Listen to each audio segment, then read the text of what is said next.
দেখুন, কাল আমরা অনুরাগকে শিফট করব, তাই কয়েকটা ব্যাপারে আমার মনে হয় আপনাদের সঙ্গে আলোচনার দরকার আছে। প্লিজ বলুন। হ্যাঁ, পেশেন্ট এমনি স্টেবল আছে, কোনো প্রবলেম নেই। আর 2 দিন গেলে আমরা পেশেন্টকে মুভ করাতেও পারবো। তারপর 15টা দিন রেস্ট, ব্যাস। হ্যাঁ, তবে একটা কথা কিন্তু মনে রাখতে হবে যে এই 2 দিনের মধ্যে এমন কোনো ঘটনা না ঘটে যেন ওর মনে বা শরীরে কোনো চাপ পড়ে। আমরা যে সেটা চাইছি না সেটা আপনি বুঝতেই পারছেন। হ্যাঁ, আপনারা চান না, তা সত্ত্বেও কিন্তু এখানে এমন সিচুয়েশন ঘটেছিল। আপনারা তো প্রাথমিক দিকে বলেনও নি যে অনুরাগের স্ত্রী আমাদের প্রফেসর চন্দনবাবুর কন্যা, আর উনি এখানেই থাকেন। আমরা সেটা বলার প্রয়োজন মনে করিনি। কিন্তু স্যার, আমাদের তো প্রয়োজন আছে। আমরা তো আমাদের দিক থেকে কোনো রকম কোনো ত্রুটি রাখবো না। দেখুন, দুর্ঘটনাটা এমন, এর সাথে থানা, পুলিশ সবাই কিন্তু জড়িয়ে আছে, তাই আমাদের দিকটা আমরা স্ট্রং করবো, এটাই তো স্বাভাবিক। আর যেহেতু অনুরাগের সঙ্গে মেঘলার এখনো ডিভোর্স হয়নি, তাই অনুরাগের কেবিনে আমরা মেঘলাকে অ্যালাউ করতে বাধ্য। তাই আমরা সিদ্ধান্ত নিয়েছি, দেখুন, অনুরাগের কেবিনে আপনাদের বাড়ির লোক কেউ থাকুক বা না থাকুক, মেঘলা কিন্তু থাকবেই।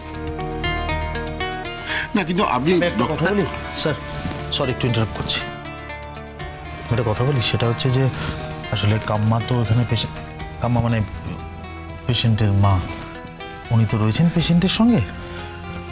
মানে এই মুহূর্তে হয়তো নেই, উনি বাড়িতে গেছেন, কিন্তু উনি যদি এসে দেখেন যে মেঘলা রয়েছে অনুরাগের কাছে, তো সেক্ষেত্রে ব্যাপারটা মানে একটু অন্যরকম হবে। মানে বুঝতে পারছেন তো ব্যাপারটা? তো আমার মনে হয় যে যদি কোনোভাবে ব্যাপারটা একটু... এটা আপনি কি করে বলছেন? আমি কোন আইনে একজন স্ত্রী তার স্বামীর কাছে গেলে আমি তাকে বারণ করব? হ্যাঁ, আপনারা বরঞ্চ মায়ের বদলে অন্য কাউকে পাঠান। ঠিক আছে, সেটা আমরা আমাদের মধ্যে ভেবে দেখছি। হ্যাঁ, আর একটা কথা, দেখুন, পেশেন্টের কেবিনে তার স্ত্রী যতবার খুশি যেতে পারে, প্রয়োজন পড়লে রাত্রেও স্টে করতে পারে। Thank you.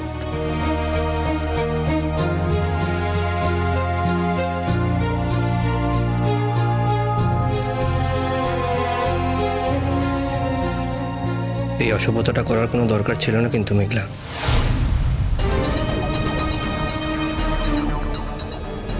তুমি আর তোমার বাবা ঘোড়া ডিঙিয়ে ঘাস খেলে তো, আমাদের না বলে, কর্তৃপক্ষকে বলে আমাদের টাইট দেওয়ার চেষ্টা করছো। বাবা, এই খবরদার, আমাকে একদম বাবা বলে ডাকবে না।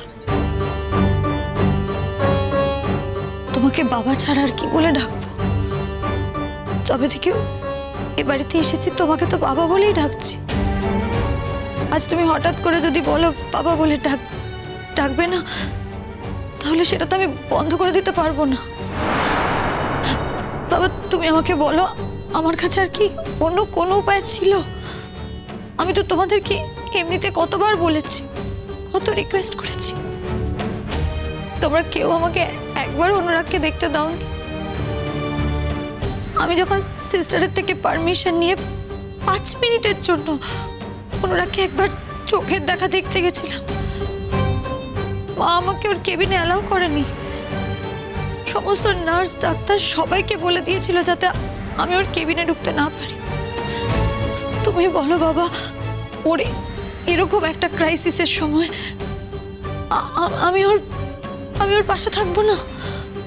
ও যেখানে আমারই শহরে, আমারই বাড়ির সামনে হসপিটালে জীবন মরণ লড়াই লড়ছে, সেখানে আমি চোখের দেখার অনুমতিটাও পাবো না? সেটা কি করে হয়? জায়গাটা তো তুমি নষ্ট করেছো, এরকম হবার তো কথা ছিল না। ঠিক আছে, আমি যখন নষ্ট করেছি আমি সবটা ঠিক করে নেব, অনুরাগের সাথে আমি সবকিছু মিটিয়ে নেব। তোমরা প্লিজ সবাই মিলে এটার মধ্যে ঢুকে আর এটাকে জটিল করে তুলো না। আমরা কিচ্ছু জটিল করছি না মেঘলা।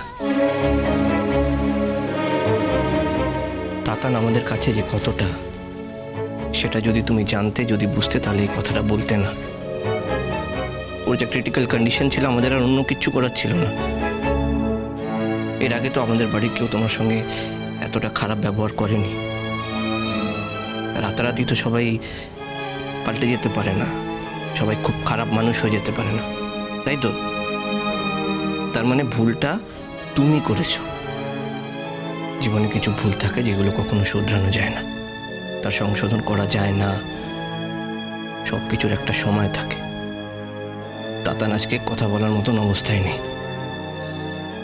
কিন্তু যেদিনও কথা বলার মতন অবস্থায় থাকবে সেদিনও তোমাকে স্বীকার করবে না, অ্যাকসেপ্ট করবে না। এইটা আমার দৃঢ় বিশ্বাস, কারণ আমি তাতানকে খুব ভালো করে চিনি। আর এটা শুধু হবে তোমার জন্যে। বেশ তো, তোমার ভাই যদি আমাকে ফিরিয়ে দেয় তাহলে আমি ফিরে যাব, কিন্তু যতক্ষণ না ও কথাগুলো আমায় নিজের মুখে জানাচ্ছে ততক্ষণ তো ওকে আমি ছেড়ে থাকতে পারবো না পিকলুদা। এই বাড়ির সমস্ত মানুষগুলোর সাথে আমার কি লড়াই করতে ভালো লাগছে? ভালো লাগছে না, কিন্তু আমার স্বামীর জন্য এটুকু আমাকে করতেই হবে। দেখো মেঘলা, প্রত্যেক মানুষের জীবনে একটা কঠিন সময় যায়, তোমারও তো এখন সেই সময়টাই যাচ্ছে। নাহলে পিকলুর মতো একটা র্যাশনাল ছেলে তোমাকে ভুল বুঝছে, দেখো না। না, এটা বোধহয় তোমার পাওনা ছিল না মেঘলা, আমি জানি। আমি বাড়ির সবার সঙ্গে কথা বলেছি, আমি তোমার হয়ে কথা বলছি বলে সবাই আমাকে ভুল বুঝছি, বুঝুক, সে বুঝুক, তাতে আমার কোনো অসুবিধা নেই। কিন্তু আমি বলছি তুমি এখন যেটা করছো একদম ঠিক করছো, 100% ঠিক করছো। হ্যাঁ মেঘলা, তোমার কাছে এখন তাতান হচ্ছে সবচেয়ে বেশি প্রায়োরিটি, আর কিচ্ছু না, জাস্ট কিচ্ছু না। তুমি একবার তাতানকে সুস্থ করে বাড়ি নিয়ে যাও, দেখবে এই সব কথা বন্ধ হয়ে যাবে। না না না না না পাগলা করা, আমি একটা কথা বলছি মেঘলা, প্লিজ প্লিজ কিছু মনে করিস না। হ্যাঁ, তাতানের এরকম একটা ঘটনায় তোর কষ্ট পাওয়াটাই স্বাভাবিক, তোর কষ্ট হচ্ছে, মন খারাপ হচ্ছে, কিন্তু একটা কথা মনে রাখিস মেঘলা, বিয়ের পর স্বামী শ্বশুর বাড়ি মেয়েদের প্রায়োরিটি হয়। তখনও সব ব্যাপারে বাবার ওপর নির্ভর করে থাকলে সেটা কিন্তু ভুল সিদ্ধান্ত হয় মেঘলা।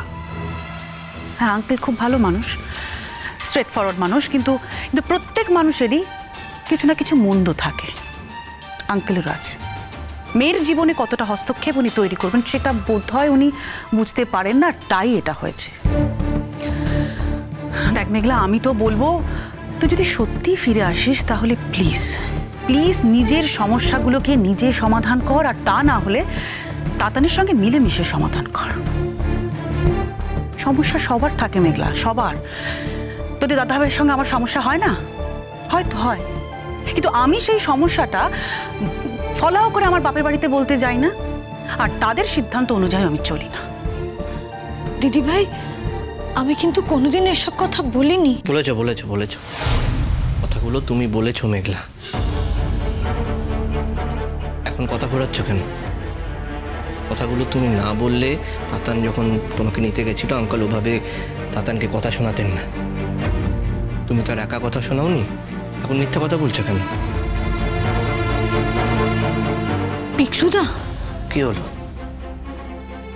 খারাপ লাগছে তো? হ্যাঁ, পিকলুদা যেরকম ভালো মানুষ হতে পারে তেমনি কঠোরও হতে পারে। আমার সেন্টিমেন্টগুলোকে কেউ যদি এক্সপ্লয়েট করে আমি তাকে ছেড়ে দিই না। তুমি এক্স্যাক্টলি তাই করেছো মেঘলা।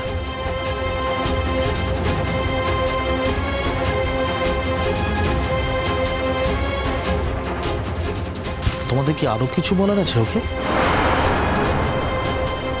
বুম্বা, এভাবে বলো না, তুমি তো সবে ফিরে এসেছো, এখন যা দেখছো আসলে তা কিছুই দেখছো না।